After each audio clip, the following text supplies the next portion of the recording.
is good, YouTube? Quinn Wade Basketball Analysis coming to you with a quick video. I wanted to let you guys know I got some new merchandise available, not just t-shirt anymore. I got different type of t-shirt, different type of shirts and logos that you can purchase on my spread shirt, and also hoodies now.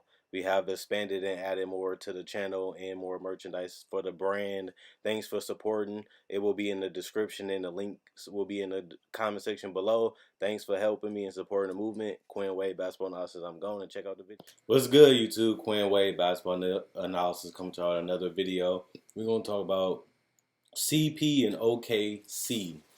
Chris Paul gets traded to OKC. They no longer have James Harden. They no longer have Kevin Durant. They no longer have Russell Westbrook. They no longer have Reggie Jackson, Cameron Payne, Serge Ibaka, Kendrick Perkins.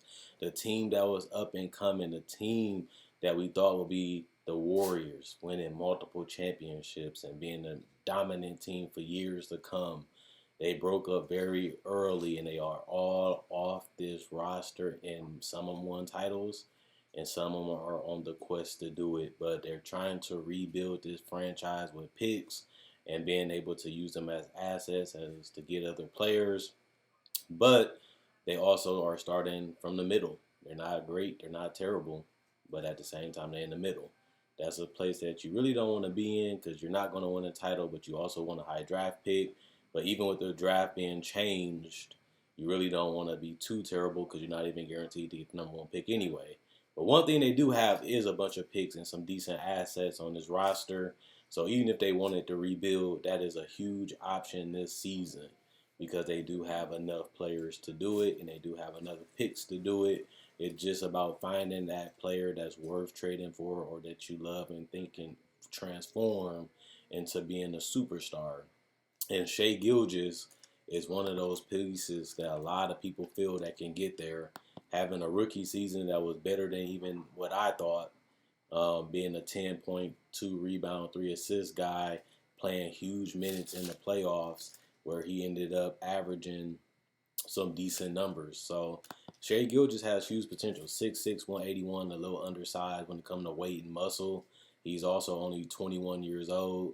He gave you 13 points on 45% shooting and 35% from three. And he also became a solid defender for them in the playoffs and throughout the regular season, even at one point getting some significant minutes as a starter. So I definitely like Shai Gilgeous. At the end of the day, he started 73 games and he played all 82 of them. And he shot 80% from the free throw line, but he didn't get there that much. But he played only 26 minutes. So we don't really know how great he will be. We don't really know if he's going to really be a superstar, but he has the length, he has the size, he has the athleticism, and he has the ability to learn from Doc Rivers and Chris Paul, which can increase his ceiling. Not only increases the ceiling, it can also increase how great he can be right away because he has those guys right on his team, and that's more knowledge and more information that he can gather, and they already know that his body isn't where it needs to be. But like I said before, he is only a 21-year-old.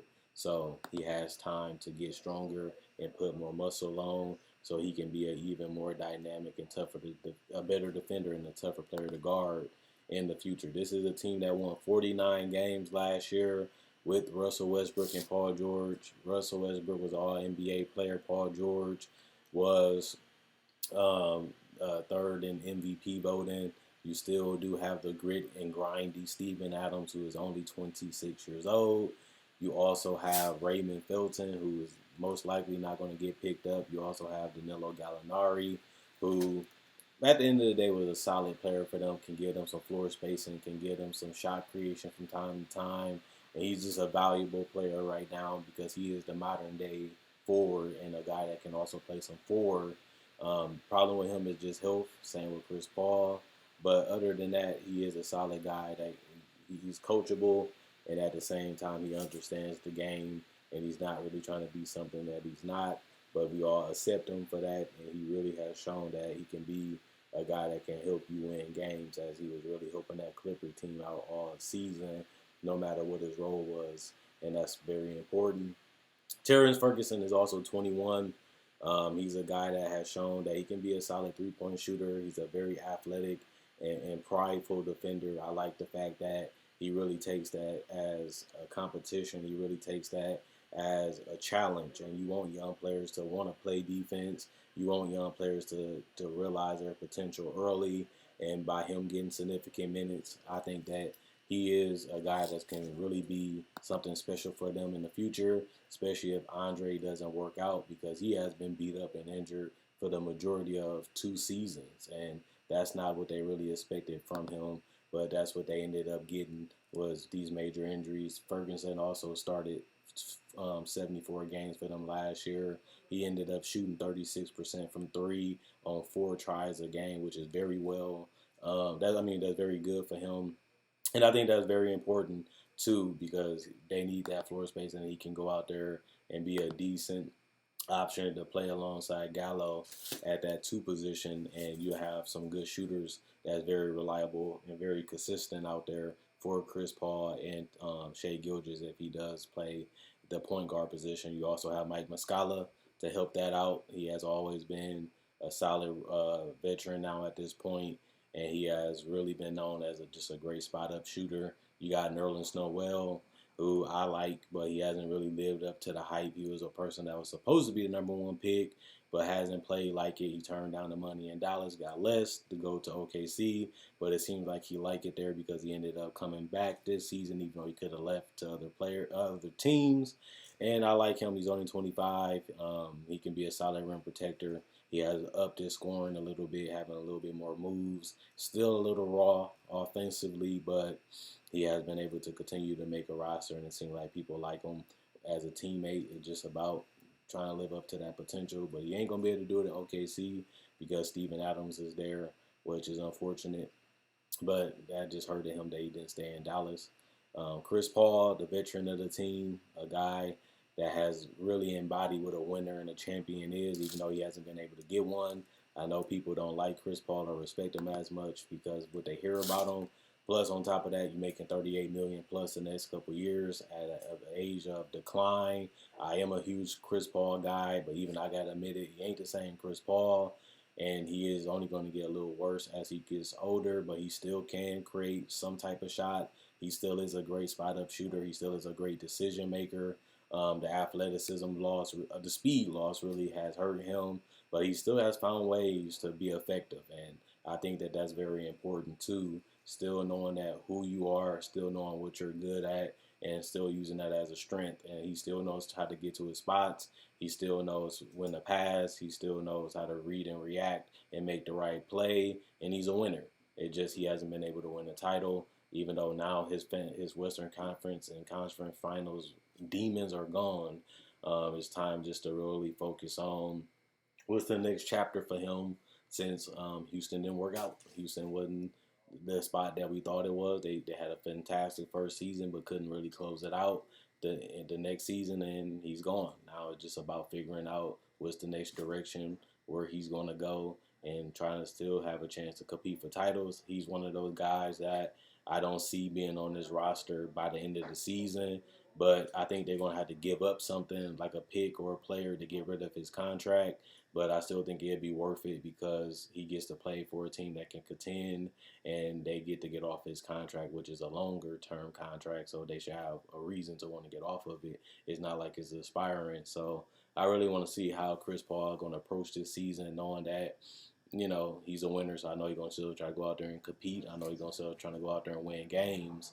But at the end of the day, this team is a borderline playoff team, 6th, 7th, or 8th at best. They don't have a legitimate chance of winning the title just yet.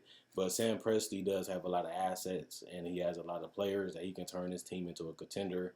Just like that, he lost Kevin Durant, was able to get Victor Oladipo and some pieces. Next thing you know, they ended up getting Carmelo and Paul George, and then they trade Carmelo for Dennis Schroeder. So Sam Presti has proven that he can turn nothing into something. So with the type of assets and with the type of players that he have right now, he can turn his team around quickly, or he can get a good young player that they can build around, like Shea, for example. He can get those two, but he's going to have to give up something to get off some of these contracts. But he has so many assets, I don't think that's going to be a problem. And obviously, you still have Dennis Schroeder, a guy that has been a solid point guard. He still is young, only 26. He knows how to operate in the pick and roll. He knows how to get to the basket. He has his floater. He can hit spot up threes at a decent clip. And he still is a guy that can be on a decent contract, that he still is a serviceable point guard, borderline starter. And some teams would love to have a guy like Dennis Schroeder. And this team has a luxury of having Shea, Chris Paul, and Dennis all on decent contracts outside of Chris Paul because of his age. And all of them are movable. So I really want to see what they do with this roster at the end of the day. I don't really want to skip the other guys, but I don't really see them being big difference makers according to this season. But with this Thunder team, we don't know what's going to happen. It's hard to predict what they're going to do because some part of me is saying they're going to try to sail this ship until the trade deadline. And if they're a good team, they're going to ride it out to a certain extent. But if they're a bad team, they're going to try to offload as many assets before the season is over. And if they are better than what they think, I still think they sell high because a lot of these players, if they outplay or play on the level of their contract, that makes them more movable, which means you might be able to get picks in return or a young player in picks or even a couple second rounders or late first rounders. And that's still good for a team that's trying to rebuild and construct their organization. Because to me, when you look at this roster and this team, I don't know what their identity going to be. I don't know what they're going to try to do. I think there's going to be a lot of pick and roll with Steven Adams, Chris Paul, and Shea Gilgeous and Schroeder. But they also do got Gallo and Ferguson, like I said, that can knock down the threes to give them that space and to get to the paint, get that mid-range and that floater. But they also give them room so when they switch, they can hit those threes and get to the paint too. So they have plays that can go to. They have things that they can do to be competitive, and I think we all giving this team respect. And I think we all think this team is still decent, but we all know that this team is far away from winning the championship, and that's why I think that they should just go and close down the fort. Their run at titles is over now, and it's just about trying to get back to where they once was and do it right the next time. They failed with Russell. They failed with KD. Now it's time to rebuild, re-identify yourself, rebrand yourself again, and try to do it better the next time. And that's all they can do at this point because everybody's gone. But they still in a decent situation. They still have a bright future based off the assets that they have. And now it's just about picking guys that want to work hard, picking guys that really want to improve and grow, and building around those guys and try to rebuild the running culture and move forward. It's over. It's time to, as OKC fans, it's time to move on to something else. And also, it's just time to shut down the shop and fix up some things and get ready to go to the next job. So I'm gone. Let me know what you guys think. Is they a playoff team? Is they going to make the playoffs? Do you think they're going to miss the playoffs? Do you think they're going to sail the whole boat? Or do you think that they're going to grind it out and try to make the playoffs with Billy Donovan? Either way it go, there's no wrong direction because they already have the assets. It's just about trying to capitalize on them and get more, or just trying to move off some of the bad contracts and get under the luxury tax a little bit more and have more flexible cap space. Until then, let me know what you guys think. Like this video, check out my older videos on my channel. I have many playlists. I break down rookies, I break down players, I break down summer league. I do cover the draft, and I got a mock draft up already.